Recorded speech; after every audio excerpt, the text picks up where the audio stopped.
Bonjour à toutes et à tous, on va observer le CAC aujourd'hui, voir ce qu'il en est. Le but d'aujourd'hui n'est pas de faire une prévision précise et rigoureuse du cours dans les jours et les semaines à venir, simplement de voir ce qui va se passer, quelles sont les opportunités qui se présentent à nous, et est-ce une opportunité vraiment intéressante, rentable, ou un mouvement de cours trop faible pour le jouer en une semaine ou en quelques jours. On commence par un graphique mensuel pour voir l'évolution globale, pour la rappeler à ceux qui l'auraient oublié. On a eu une période de forte croissance de mars 2003 à juin 2007, voilà, un peu plus de 4 ans, 4 ans et un mois ou deux. Et alors de juin 2007 à février 2009, on a eu une période de baisse, on peut même aller jusqu'à mars 2009, globalement 2 ans et demi, 3 ans. Donc une longue période de baisse. Et étonnamment, depuis mars 2009, on voit une reprise du CAC. Qu'est-ce que ça veut dire? On va le découvrir. Les questions qu'on peut se poser à ce stade-ci, c'est est-ce que c'est une reprise durable? Éventuellement, quelles sont les raisons de cette reprise? Est-ce qu'on peut jouer encore sur cette reprise? Ce sont les questions qu'on se pose à ce stade-ci. Quand on prend le graphique en hebdomadaire, où j'ai tracé le canal en rouge, qui est le canal dans lequel on est depuis le début de la baisse, qui s'avère d'ailleurs être très juste, qui a été touché de nombreuses fois. Voilà, je l'ai tracé comme ceci, avec une ligne intermédiaire à plus ou moins 50% du canal. Enfin, c'est une ligne que j'ai observée, pas du tout une ligne scientifique ou quoi. On voit donc ici le rallye qui se produit depuis mars 2009. Est-ce que c'est exceptionnel? Sur le graphe en mensuel, ça paraît être assez important, mais ici, 17 mars 2008, on a eu un rallye semblable, un peu moins fort quand même. Voilà. Ce qui se passe ici, c'est qu'on a eu des chandeliers assez grands, et l'un à la suite de l'autre. C'est ça qui fait qu'en mensuel, ça nous paraît être important. Alors, on observe cependant que la dernière semaine, la semaine... apparemment la 20e semaine de l'année, c'est ce que l'ordinateur dit en tout cas, le 11 mai 2009, la semaine du 11 mai, cette semaine-ci, on a connu une semaine de baisse. On ne l'observe pas sur les moyennes mobiles, puisque ce sont des moyennes mobiles à minimum, la blanche c'est la moyenne mobile la plus petite, c'est 5 semaines. J'utilise pour le DSUT inférieur, vous en faites pas, je m'encombre pas avec trop de moyennes. On va observer maintenant le graphique en journalier. On voit très très bien le rallye qui s'est produit, qui est quand même passé de, on va dire le plus bas, hein. Le plus bas était à 2465 jusqu'au plus haut ici, qui était à 3355. Un rallye de presque 1000 je pense, assez intéressant. Qu'en est-il à présent? On observe qu'on est sorti du canal, du petit canal haussier dans lequel on évoluait, le 14 mai 2009, c'est-à-dire hier. Oui, hier, c'est ça, hein, c'est hier, jeudi. On a eu un petit pullback pour revenir à ce niveau-ci, toucher ce canal. Alors, comment est-ce que ça s'explique? Ça s'explique souvent, enfin ça ne s'explique pas, hein, moi je sais pas l'expliquer, en tout cas j'ai pas envie de le dire.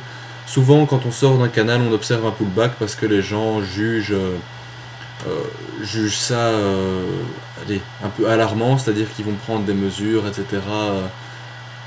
Voilà. Je vais pas rentrer plus dans le détail, je pourrais, mais ça va me demander trop de réflexion. Je suis en période de travail déjà un peu trop poussé pour mon petit cerveau, donc on va pas pousser le vice plus loin.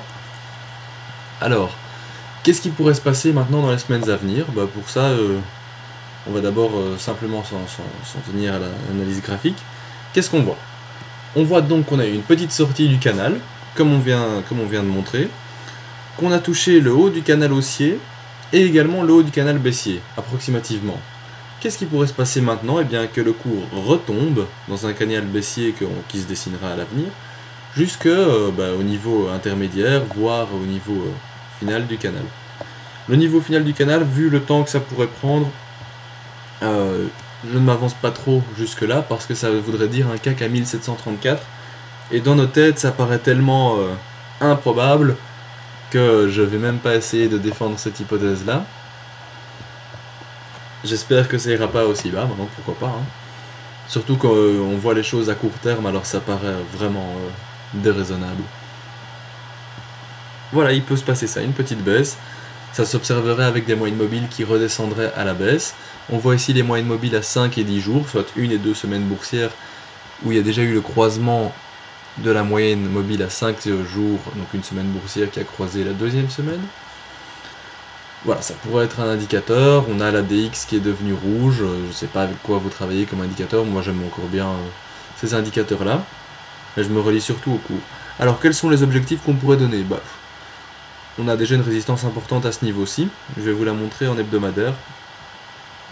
Voilà, c'est une résistance que j'ai tracée. C'est plutôt une ligne de tendance. Ça peut pas être précis parce que c'est une ligne qui date de 1989 jusqu'à 2009. Ça fait 20 ans que cette ligne n'est pas traversée. Donc j'ai bon espoir dans sa solidité. Maintenant, pourquoi ne pourrait-elle pas être brisée? Excusez-moi. On verra bien.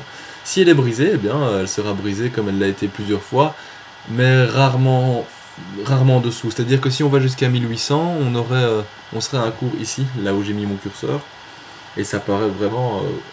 là, on revient à des cours de 1996. Ça paraît vraiment incroyable. On verra bien ce qui se passe. Toujours est-il que j'observe ce dont je suis en train de parler. Et alors, on peut mettre un objectif ici, où on a eu un gap assez important, et un gap ici à la baisse encore, aux alentours du 31 mars, aux alentours des 2840.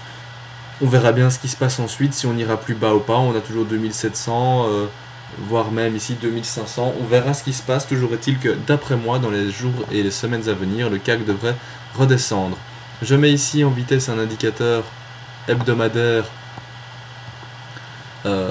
avec le volume. Bon, on va pas parler de tout ça maintenant, juste que les stochastiques sont dans une zone de surachat et qu'on pourrait facilement imaginer à la vue de ce graphe des stochastiques qu'on repartirait sous la ligne des 80 d'ici quelques jours, ce qui serait un bon signal de faiblesse de tendance, et de reprise de tendance, mais opposée à celle qu'on a connue dans les semaines précédentes, c'est-à-dire une tendance baissière qui viendrait.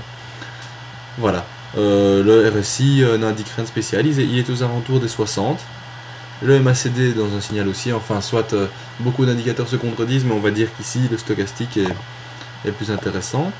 En journalier, on voit que le stochastique est déjà passé sous la ligne des 80, que le MACD on voit un signal baissier, etc.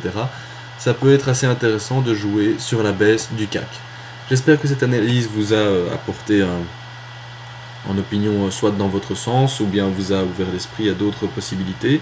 Je pense qu'on peut jouer sur ce mouvement de manière assez certaine. Voilà, passez une bonne journée, une bonne soirée, tout dépend de l'heure à laquelle vous regardez cette vidéo. A bientôt!